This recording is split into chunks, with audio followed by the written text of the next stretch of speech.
Fiesta days happened every August, with the center of the activities right here in the park. A street dance closed Main Street, and a carnival set up in the parking lot right behind the park. It was a special event for the town, and Angie wondered if, with all the development, it would still feel the same. Her cell rang. She answered without looking at the caller ID.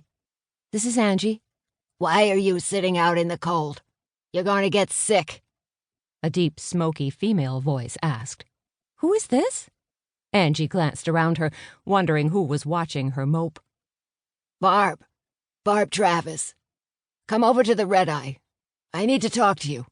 Besides, you need to warm up before you freeze to death." "I'm not cold," Angie protested, but she realized the line had gone dead.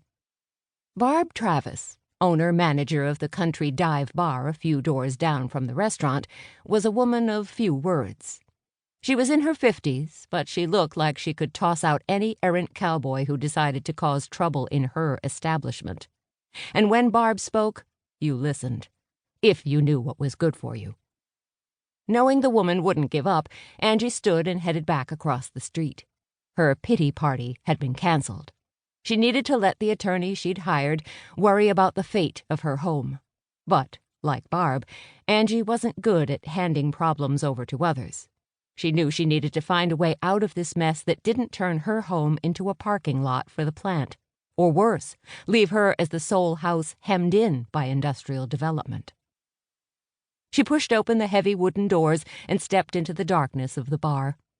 After being outside in the sunny, snow-bright day, it took a few minutes for Angie's eyes to adjust to the bar lit with strands and strands of white Christmas lights. The tree that had been at the back of the bandstand was gone, but Barb had kept the additional lights up all around the room. She spotted the woman sitting on a bar stool, watching her.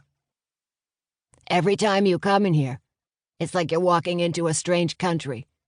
Don't tell me you didn't frequent your share of dive bars when you were in college." Barb's rasp turned into a chuckle, then a cough, which went on a little too long for Angie's mind. "I'm just not used to the dark anymore, especially today after being outside. The sun sparkles on all that snow now that it's had time to ice over." Angie moved toward the bar, taking off her gloves and hat and stuffing them into her coat pocket. She didn't look at Barb when she sat down next to her, just asked the one question Angie didn't think she'd answer. At least not truthfully. "How are you?" "I'm fine. You worry too much." Barb stuffed the tissue she'd used to wipe her mouth into a pocket. "Anyway, I need a favor." "Anything." Angie smiled and shrugged out of the parka.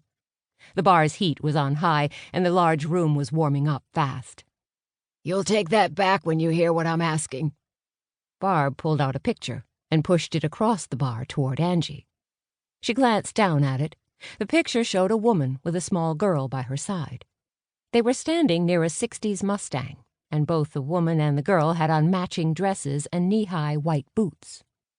The round, wire-rimmed glasses framed the woman's face, and she had dark hair, long and wavy. She stared at the picture, then glanced at Barb.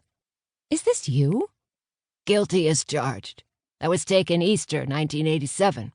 My daughter, Sunny, was 2. Angie glanced up sharply. "I didn't know you had kids." "Just the one. Sunny. She graduated from law school and then decided her mom's occupation was a little too common for her new friends." Now Angie didn't like the grown-up Sunny. Not at all. That reminds me of Felicia's new friends from her yoga group.